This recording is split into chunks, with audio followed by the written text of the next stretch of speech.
जय नारायण के नमस्कार। आप देख रहे हैं अष्टोदेव। मैं हूं ज्योतिर्विद डी शास्त्री। प्रिय दर्शकों, वास्तु हमारे जीवन का एक अभिन्न अंग है। जिस भवन में आप रहते हैं, यदि उस स्थान का वास्तु सही हो, उस भवन के अंदर प्रकाश का, वायु का पूर्ण रूपेण समावेश हो, तो आप अपने जीवन में निरंतर उन्नति को प्राप्त करते हैं।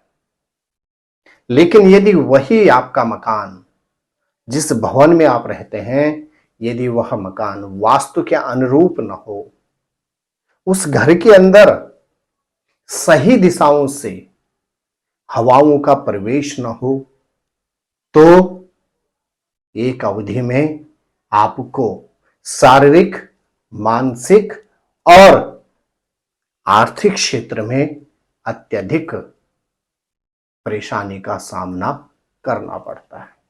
जी हां, आज का यह एपिसोड आपके लिए बहुत महत्वपूर्ण है। यह एपिसोड वास्तु पर निर्धारित है और वास्तु में भी यह एपिसोड पूर्ण रूपेण है किस पे? ब्रह्म स्थल पे, या यूं कहें नाभि स्थल पे। प्रिय दर्शकों, जिस तरह से मनुष्य के पूरे शरीर में पेट का, उदर का बहुत महत्वपूर्ण भूमिका होती है, उसी तरह से घर का जो मध्य स्थान होता है, जिसको हम ब्रह्म स्थान कहते हैं, उस घर का सबसे महत्वपूर्ण भाग होता है। प्रिय दर्शकों, यदि आप मानसिक रूप से दक्ष हैं, आप हाथों से भी दक्ष हैं, आपकी भुजाएं मजबूत हैं, आपके पांव भी सक्षम हैं और मजबूत हैं, बहुत अच्छा से अच्छा, हैवी से हैवी वजन उठाने के लिए, लेकिन यदि आपका पेट ठीक नहीं है, तो फिर आपका दोनों शरीर, दोनों पांव, आपका मस्तिष्क सब निरर्थक और व्यर्थ होता है। यदि आप कुछ अपाच्य भोजन ग्रहण कर लें और आपके पेट में जलन हो, पेट दर्द हो, या उदर से संबंधित कोई भी व्याधि हो जाती है, तो आपका मन बिल्कुल भी अपने कार्य पर नहीं लगता है।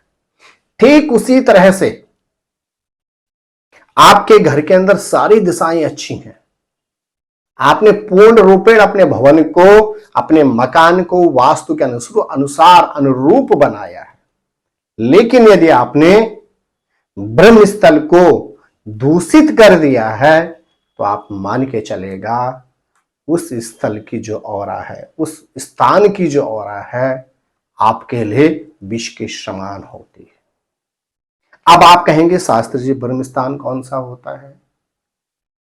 आपको ज्ञात होगा, प्राचीन समय में जो भारतीय शैली थी, भारतीय कला शैली थी, जब मकान बनाते थे तो बीच के स्थान को खाली छोड़ा जाता था, ताकि उस स्थल से घर के अंदर हवाएं भी प्रवेश करें, और स्थल खाली रहेगा तो वहां पे कुछ हैवी सामान भी नहीं रखा जाएगा।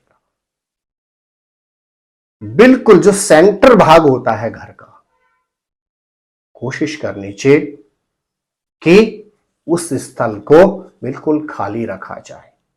वही जो सेंटर भाग होता है, जो आपका पूरे मकान का या पूरे फ्लैट का जो बीच का भाग होता है, उसे कहा जाता है ब्रह्म स्थल अथवा नाभि स्थल।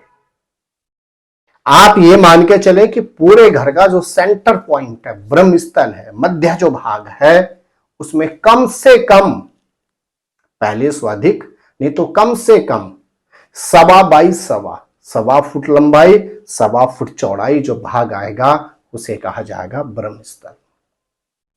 ब्रह्म स्थल पर कभी भी कोई हैवी वस्तु नहीं रखनी चाहिए। ब्रह्म स्थल पर कभी भी कोई बिंब या दीवार का निर्माण नहीं करना चाहिए। ब्रह्मस्थल में कभी भी किचन, टॉयलेट, बाथरूम नहीं बनाना चाहिए। यदि आपके भवन के ब्रह्मस्थल अर्थात सेंटर पॉइंट पे दीवार है तो आप मान के चलेगा आपकी उन्नति अवरोधित हो जाएगी। यदि आप कमाते बहुत अच्छा है लेकिन बरकत बिल्कुल नहीं है तो आप मान के चलेगा आपके घर का जो मध्य भाग ब्रह्मस्थल है वहां पे पानी का स्रोत होगा। यदि आपकी गृहिणी रोग से परेशान है, अब वो चाहे शारीरिक क्षेत्र के रोग से परेशान हो या मानसिक रोग से परेशान है, तो आप मान के चलेगा घर का जो ब्रह्मस्थल अर्थात मध्य भाग होता है वहां पर किचन होगा। इसी तरह से यदि आपकी संतान शिक्षा में अथवा सर्विस में अथवा विवाह के क्षेत्र में परेशान है तो आप मान के चलेगा आपके घर के मध्य भाग में कहीं ना कहीं कोई बिंब या कुछ हैवी सामान होगा। तो प्रिय दर्शकों, वास्तु स्पष्ट कह देता है कि भवन के मध्य भाग को हमेशा स्वच्छ, सुंदर, निर्मल रखना चाहिए। मध्य भाग में कतिपय कोई भी हैवी वस्तु नहीं रखनी चाहिए, अन्यथा आपको जीवन पर्यंत संघर्षों का सामना करना पड़ता है। तो जय नारायण की नमस्कार। आप स्वस्थ रहें, मस्त रहें, अपना ख्याल रखें। क्या खास आपके लिए अगले वीडियो में, बस कीजिए थोड़ा सा इंतजार। नमस्कार।